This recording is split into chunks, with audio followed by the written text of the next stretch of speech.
Hi there, my name's Dave Shung, and I'm a history professor here at Juniata. And for this 9/11 Day of Remembrance and Service, I thought I would read to you my diary entry for 9/11, 2001.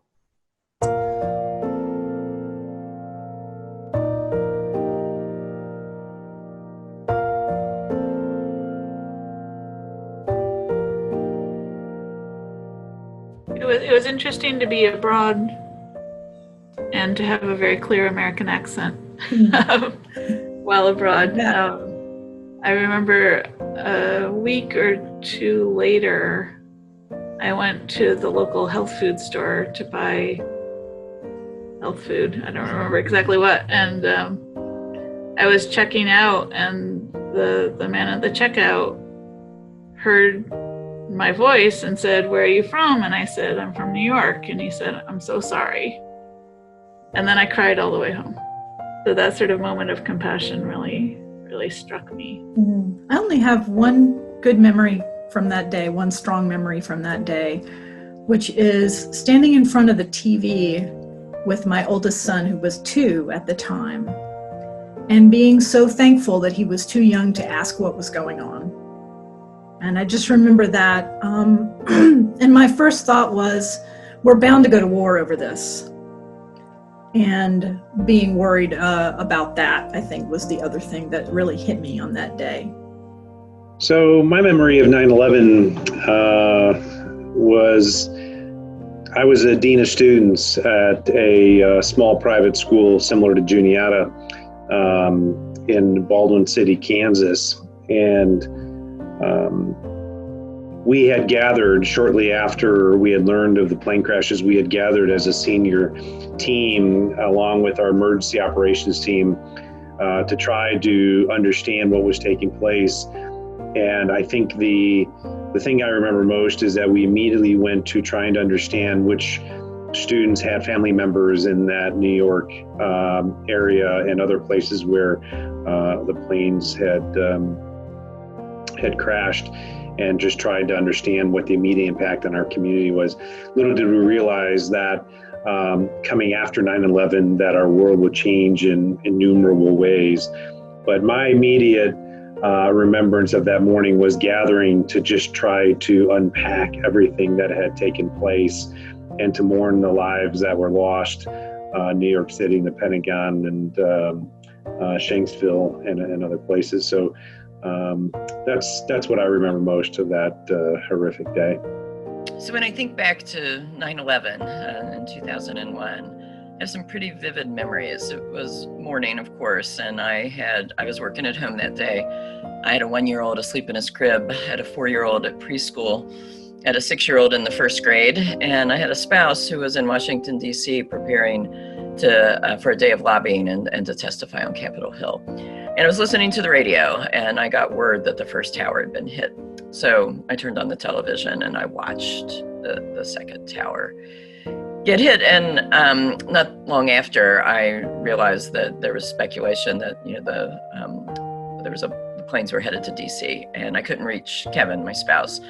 Cell lines were jammed pretty early, and so I was waiting, and I was feeling alone, and I needed to pick my daughter up at preschool, and I didn't want her to know anything. At 4 years old, she would have been quite concerned about her dad, and so I would sneak in and listen to the radio and the coverage, and I knew that a plane was turning around over Cleveland, and that, of course, was Flight 93, which went down not far from Juniata later that morning, and I still couldn't reach Kevin, and hadn't heard from him. And that afternoon, I got word from somebody with whom I worked, that a new faculty member in the Department of Political Science, where I was the chair, she had just joined us, and her significant other was, ground zero, and she was panicked. And so I loaded up the 4-year-old and the 1-year-old in the car and went to campus, found a student to watch them, and sat and held her hand, metaphorically and literally, and talked to her and listened to her while she waited for word. Turns out he was safe, and that was, of course, a relief to her personally, mindful that not everybody was getting that call. picked up my 6-year-old from the first grade later in the day and alerted her teacher that her dad was in DC and we were waiting to hear from him. And took those kids home and tried to tell them in appropriate language what was going on in the world that I didn't, of course, fully understand, and to keep them calm, given my own worries and experiences. And later that night, Kevin, my husband, was able to rent one of the last cars, as I recall it, and get out of DC and drive home and through the night and be there the next morning when his children woke up to assure them that they were safe and all would be okay, even as in that moment we felt quite uncertain about a lot of things. A pretty powerful memory for me. I remember very well that September 11th, 2001 was a Tuesday. And that Tuesday morning, I was sitting in my office in Good Hall, preparing for my lecture, when the students were sending me emails, telling me go online, check out CNN, the planes were crashing. I went into class, I believe it was at 9 o'clock, and nobody was there. Somebody told me down in Good Hall 202, they had set up a live feed from CNN. So I went down there. And the room was packed with students mostly and some faculty members. I remember this was before cell phones. People got their news much more collectively back then than they do now. So we were all sitting in that room watching the reports and the famous images.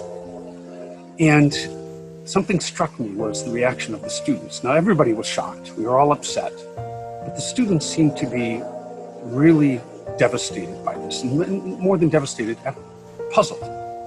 How could something like this happen in the United States? And I got into conversations with several of them, asking, why would somebody do this to us? And my reaction to that, yes, it's going to sound very cold and too academically oriented, but my reaction was, well, we have a long list of people who would have done this to us. The United States is a country that has always been involved for the past 150 years almost, in every corner of the world. We have friends and enemies. And so my view of that, and I know of several of my colleagues, was, well, it was amazing this didn't happen sooner, something like this. And it really was only a matter of until somebody got the technology. One of our enemies got the technology to do this on a scale of a terror attack instead of just a nuclear attack. All right, so, and I attribute that, by the way, to the generationally. Those students, the college students, in 2001, in my courses, they were the children of the 90s. Those were boom times in the world and for the United States, the end of the Cold War, economic growth, freedom blossoming everywhere. They didn't have that perspective and the context that we older people did have of the Cold War. Now, moving on to why did this happen? I think everybody knows Osama bin Laden played the key role in this, and he explained why he did this. You don't have to listen to me, you can go onto YouTube and he explained it himself. Why did he launch these attacks? His aim was to overthrow the Arab governments that he saw as traitors to Islam, traitors to their citizens. He knew that by provoking the United States with this attack that we would do exactly what we did, that we would lash out and attack. And in the time immediately after 9/11, there was a true bloodlust in the United States. Americans wanted revenge. We wanted people to die for this. There were very few people that held out a stance of saying we should not take the path that we ended up taking. And I think those people deserve to be honored. We did what Osama bin Laden expected us to do. We lashed out, we bombed as many people as we could in both of those countries. We turned the populations against us. He did not achieve his goal of having the people turn against their own governments and overthrow them. And certainly not in Saudi Arabia, where he wanted that to happen most. And I want to end with a question or a lesson of this for everybody to think about. Did our response to 9/11 help or hurt the United States? Did our military attacks against Iraq and Afghanistan and elsewhere, did it make the United States safer?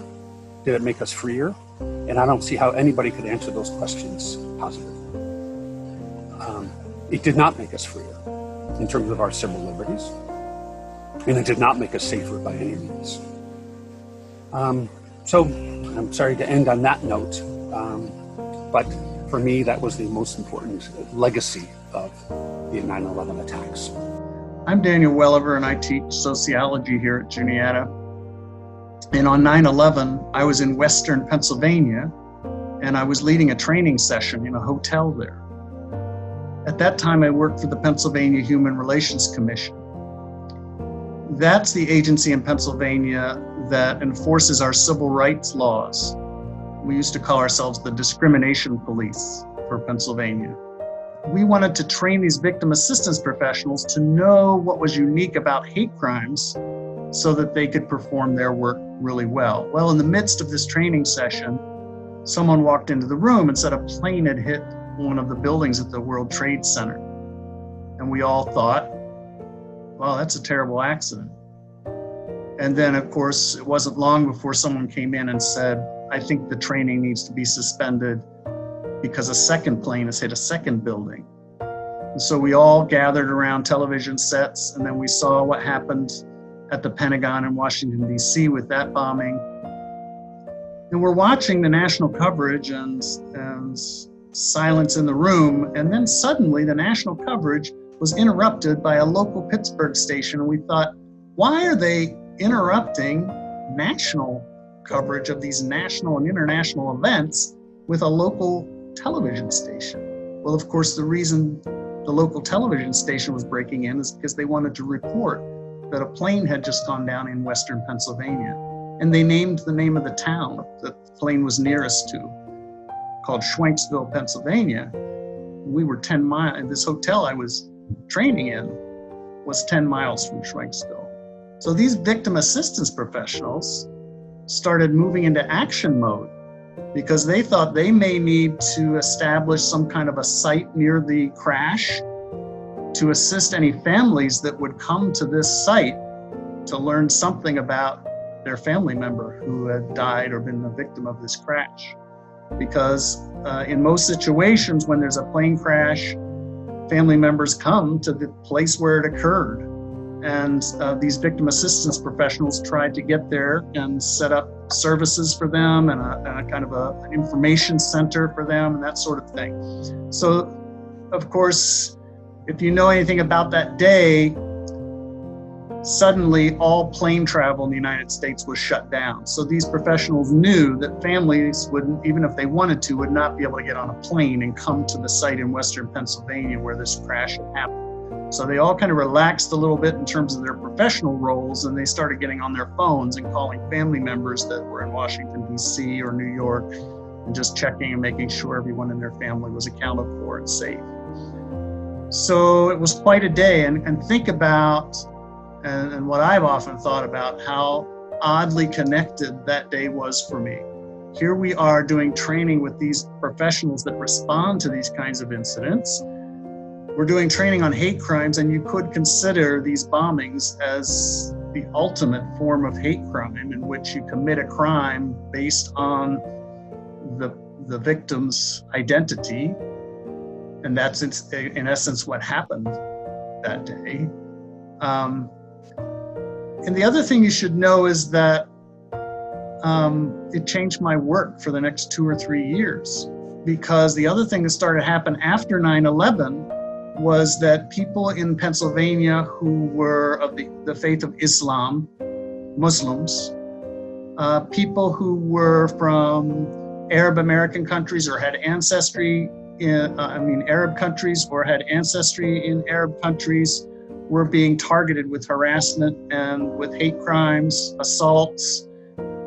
It was a really, really scary and difficult time for them. And it was really a challenge for agencies, law enforcement agencies, and agencies like our commission to reach out to these communities. They didn't know if we were trying to get intelligence from them about anyone in their midst that might be a terrorist, or whether we were really genuinely trying to be supportive of their safety, knowing that this so-called backlash against Arab Americans, and it wasn't just Arab Americans and Muslims, anybody that appeared to be an Arab American, may not be, but if they appeared to be, they would receive these harassments and really hurtful behaviors. So it changed my life in so many levels. Obviously, personally upsetting to be so close to where one of these planes went down. It really rocked the psyche of every American, me included. but also it changed my professional work for a long time to come. So I'll never forget it. I guess I had been teaching my course on Islam for about 4 years at that point. And I don't know, I guess I think it's important that people today should know that anti-Muslim sentiment was not just sort of born fully formed on September 11th. There were, as you mentioned, the first Gulf War, 1991. There was an attack on the World Trade Centers in 1993 that nobody really remembers, but there was a big explosion. A bomb had been packed with explosives and was exploded in the parking garage under one of the towers. And then there was also a big war going on in the former Yugoslavia, in which Islam was a factor. And there were other things that sort of bled over, I think, into the period right after 9/11. Immediately after 9/11, about 6 days after, I actually looked this up, President George W. Bush gave a speech at an Islamic center in Washington in which he quoted the Quran and really sort of tried very strongly to emphasize that violence and Islam were not equivalent. He said, the face of terror is not the true faith of Islam. That's not what Islam is all about. Islam is peace. These terrorists don't represent peace. They represent evil and war. And so for him to give that speech suggests that he felt that it was something that needed to be said already, that there was already some rhetoric of sort of blaming all of Islam for action. It was really important that Bush made that statement and attempted to make that statement multiple times. But as the enthusiasm for war began to grow in the United States, you heard that message less and less. So this is from September 10th, 2003, so 2 years after 9/11. And they had asked Americans in March of 2002, so 6 months after 9/11, if Islam was more likely to encourage violence than other religions. And at that time, 25% of Americans said yes. And then by July of 2003, which is when this polling data was taken, that number was up to 44%. So something had happened between 2002 and 2003 to skew those numbers significantly upwards. And that something is likely to be that we went into war in Iraq in March of 2003. The U.S. government put together a program that brought Muslim students from North Africa and the Middle East to the United States for 1 year of college. And Juniata was lucky enough to have several of those classes in the early to mid 2000s. And it was amazing to meet these students who had the guts to come across the sea and come to the United States. Some of them were very afraid about the kind of reception they would get when they got here. I learned so much from them, and they are still friends and still in touch. And it's one of the nicest things about that era that I remember. What has struck me in the almost 20 years since is how many times in the press you'll see something like somebody asking, like, where are all the non-radical Muslims? Why haven't people denounced these sorts of acts? And the fact of the matter is that they were uniformly denounced by numerous groups, and those groups, for whatever reason, were not able to get press coverage for their denunciations. And so I think that's, in terms of what I really want our students to know, is that these acts, as heinous as they were the acts of a very, very small minority of people. And that's why I think we need to reiterate the thing we used to reiterate over and over and over again. How many Muslims are there in the world? 1.7 billion. And where do most of them live? Not in the Middle East. Not in the Middle East. And for this 9/11 day of remembrance and service, I thought I would read to you my diary entry for 9/11, 2001. What a mind-boggling, amazing, numbing, horrible day. Was making cupcakes with Rebecca, my daughter. She was 3.5 at the time, when Murph radio said a plane had flown into the World Trade Center. I turned on the TV and Rebecca pulled me back to the stove. Then heard about the second plane, then the one into the Pentagon, then the tops of the towers collapsing. Delivered the cupcakes on campus, and everyone was in shock, and the campus was eerily quiet. Couldn't believe it when I heard that both towers had collapsed. They were gone. How many got out? CNN had a graphic that said 50,000 people worked in those buildings. You can't possibly comprehend this. Got Rebecca home, and Rachel, my wife, was there, and Rebecca was proudly showing off her cupcakes. Went into the fitness center, biked, watched news about the plane crash in Somerset County, an amazing, coordinated attack of hijacked planes and using them on suicide missions. Seeing the footage over and over. Off to class and found out afternoon classes were over. More news at the bookstore, then a campus meeting in Oler, 15 minutes. Then PAX folks met with students and other folks in Leisure Lounge. Some very good points. Jack Barlow saying he hoped this wouldn't be the Tonkin Gulf of terrorism, that the president wouldn't get unlimited power. Emil Nagingas certainly right that the bloodlust will rise when we start seeing pictures of bodies. Home at 4:30. Jesse Cook-Huffman over for a bit. Rachel made matzo ball soup and spaghetti. Benjamin, my son, whiny about homework again, but after dinner he did okay. Got the aquarium filter working again, so the fish are fine. Kids to bed okay, and I stayed awake, graded nap quizzes, watched the news hour, 9 o'clock to 10 o'clock, then a bit of grading, but was scattered. Obviously, the attacks are on my mind. Things will not be the same after this.